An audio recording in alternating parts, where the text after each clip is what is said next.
Hey, this is Ciderhelm, and welcome to the Vainglory Hero Spotlight. Today we're looking at Baron, a living siege engine who rains destruction on his enemies. Baron brings incredible range and powerful burst damage to his team. When building crystal items, he becomes mobile artillery, shelling enemy teams from extreme distances. His weapon path enables aggressive maneuvering during combat, allowing him to quickly bring down high-value targets. Baron's heroic perk, Rocket Launcher, significantly increases the damage of his basic attacks. Additionally, each rocket explodes on impact, dealing full damage to surrounding enemies. This splash damage is reduced against lane minions. When Baron activates his Porcupine Mortar, he lobs a shell to the target location, dealing heavy damage to enemies on impact. Baron can hold up to 2 shells at a time, allowing him to fire twice in rapid succession. Enemies are also lightly slowed when hit by a mortar.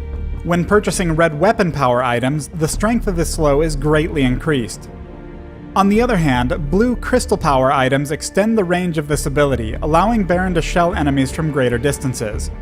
I recommend learning and upgrading this ability first. When building crystal items, always take the overdrive as soon as possible.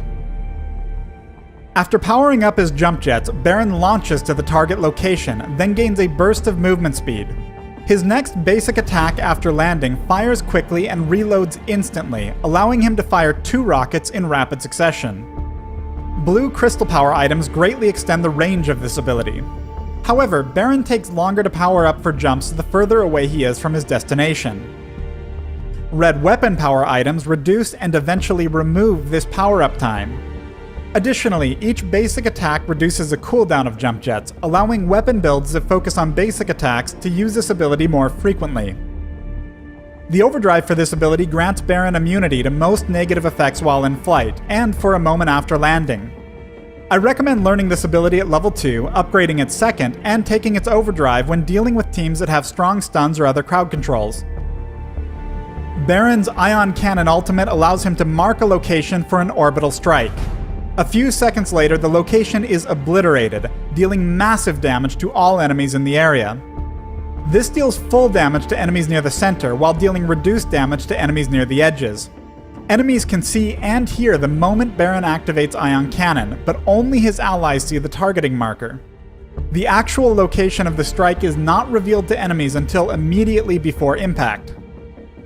Passively, each rank of Baron's ultimate increases his basic attack range, allowing him to target enemies from further away. I recommend learning and upgrading this ultimate whenever available. When building weapon items, consider the final rank of the ultimate over the Porcupine Mortar overdrive. A teamfight breaks out as the enemy Alpha and Catherine catch Baron and his team out in the open. As the enemy Celeste rushes in, Baron fires 2 mortars to block her path. Because he's building heavy crystal power, Celeste is forced to back off to avoid the extreme damage of each shell. Immediately, she unleashes her Solar Storm. Had he built weapon power, he could quickly jump to avoid the storm, but due to his slower movement and the power-up time on his jump jets, he'll need to eat the full barrage to continue moving to safety. But Baron has just triggered his Ion Cannon.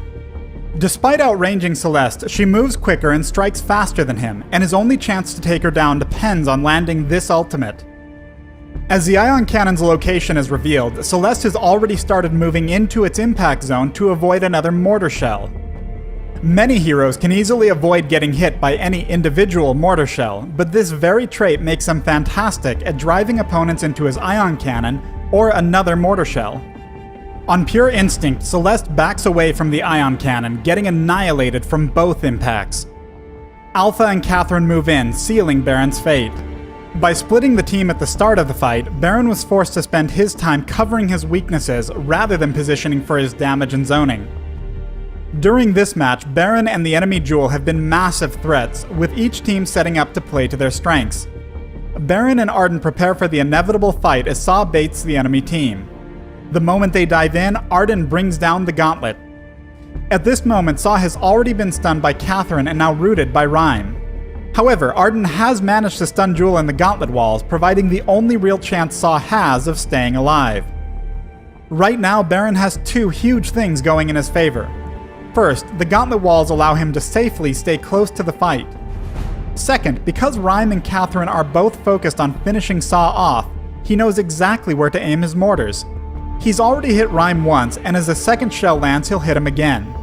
Saw backs off thanks to Arden's Vanguard just as the ion cannon strikes, erasing Catherine and Rhyme. Jewel is the last enemy standing, but despite her extreme damage, Baron finishes her off with a flyby, not even looking at the explosion as he pushes forward. Thanks for watching the Baron Hero Spotlight. Download Vainglory free on the Apple App Store, Google Play, and the Amazon App Store.